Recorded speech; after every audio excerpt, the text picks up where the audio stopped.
The veteran who owns the car told us she has no idea who Mike is. Mike. I don't know who you are. I don't know where you are. But you're man.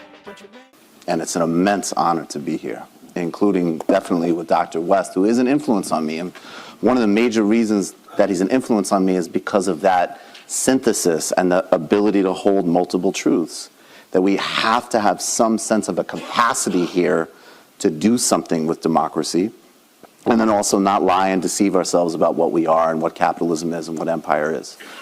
I came across a speech fragment from Martin Luther King Jr. recently, which I played on my show, and I don't know where or the title of the speech, but I thought it was so important because we've put a lot of work, and we still have to put work into reminding everybody that the man was on the left. He wasn't a guy who came out once a year and said everybody should treat each other nicely. He was a serious... But the other thing that I loved about this speech, which was he talked about the fallacy that certain Christians misunderstood love as a ceding of power. And then Nietzsche came along and rejected Christian morality because he thought it was denying someone's vitality, the will to power in a healthy sense. And he said, love without power is sentimental and anemic, and power without love is abusive and corrosive. I'm paraphrasing.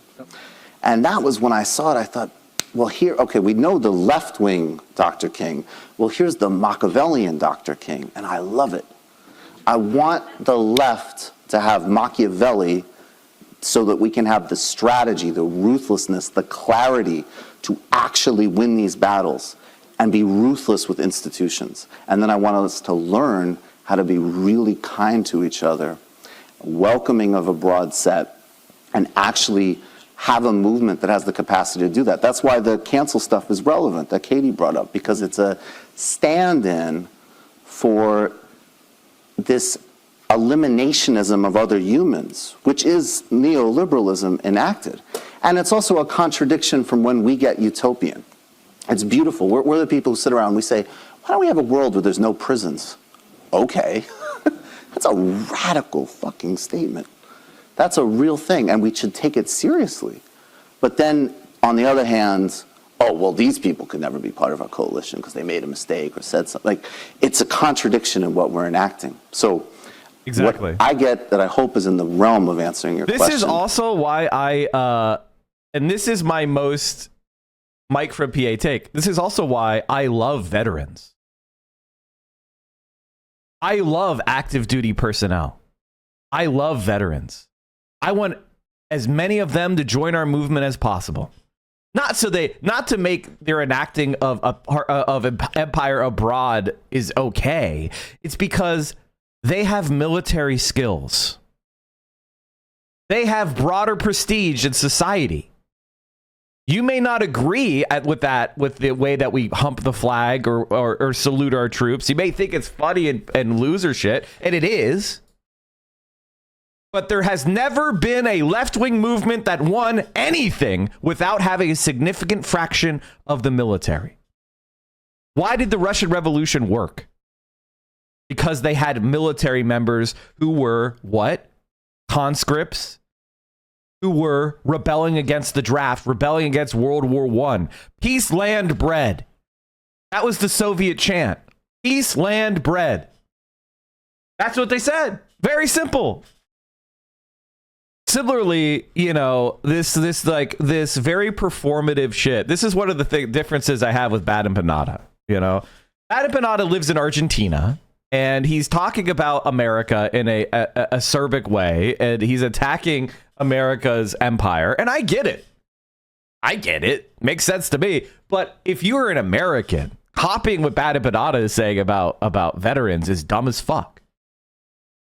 This is one of the big red flags for the American left, by the way. The fact that we don't have a large core, you know, of veterans who are proudly veteran leftists, veterans who are on the left.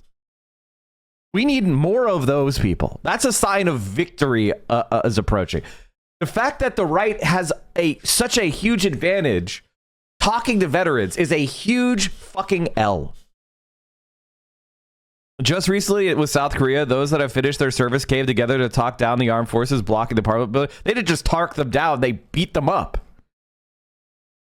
They physically confronted the coup guys in the fucking hallway of the Capitol building, and they physically stopped them. Could your left-wing group do that? Would you be able to stand in front of the Green Berets and stop them from doing shit? From this Dr. King clip was left-wing, spiritual, but also with a vision of power. And if we can synthesize those things, I think we will speak to the highest impulses of this country. We will be welcoming to people, and we will win. I don't agree with Cassie. She's just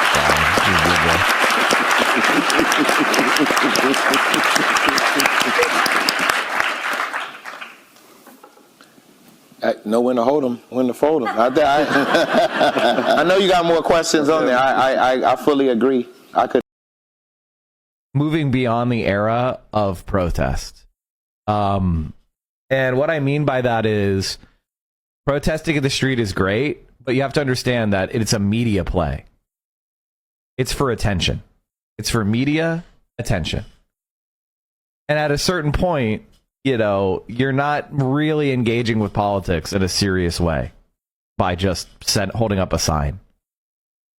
I think a lot of people think protests have always existed, and the answer is they haven't. Protests rose with mass media. Prior to mass media, do you know what people would do? They would do revolts. You know, instead of a bunch of people getting together and holding signs and shaking them in the town square, what they would do is they would go and they would grab the officials in their charge of the region they're in, and they would hold them hostage. And they would make demands. And like, this is just factual history, but people don't learn this shit. You're taught this kind of baby media bullshit. And then, you know, you're taught sort of like beliefs that are standalone liberal beliefs. And they don't actually anchor themselves in an understanding of power. Do you think it would make sense to create an organization of leftist military vets? Yes. The goal of protests originally was to be a non-violent revolt. I disagree with you framing it, but you have the here a bit, but the idea of protesting without demands is absolutely counterproductive to change. I think this is a fine reply, by the way. So in short, I agree, but I disagree with the frame origins around media. Post-Enlightenment liberalism has given a rich and diverse history of protests leading to real change, but not recently. This is just wrong. I'm not going to get into... Well, okay, you know what? Let's get into it. The only reason protest movements have seen success is because there was a radical edge and a foreign threat. So the reason why the civil rights movement worked is because of the time that it was taking place, which was the 60s. And there was a competition between the Soviet Union and the United States for the hearts and minds of the third world. And so the United States of America is running around the world saying, we stand for freedom, we stand for liberty, we stand for justice. Nigeria, will you ally with us? Will you give us your oil? Will you sell oil to American corporations? And the Soviet Union was like, look at the way they treat their black Americans as second-class citizens. They're lynching them. They can't vote. They're peons. And that is the situation where, with the protest movements in the South, that American liberalism was facing an external threat and competition for, you know, the hearts and minds of the third world, the non-aligned countries, the decolonizing countries. Which side are they going to interface with? Are they going to lean more towards the socialists? Or are they going to lean more toward the West? And so in order to make that play compelling, plus you had, you know, the historical experience of World War II. You had the experience of black Americans fighting for the cause of the Allies in segregated units, but covering themselves in glory, right? So you had this professional class of black people.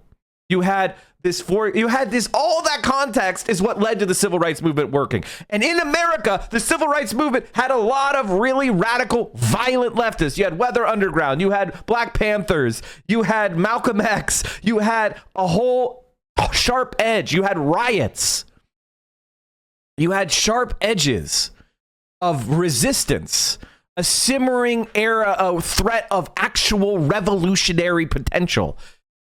That is what won the thing. It wasn't people holding up signs going, please give us a ride, sir. The veteran who owns the car told us she has no idea who Mike is. Mike. I don't know who you are. I don't know where you are. But your man.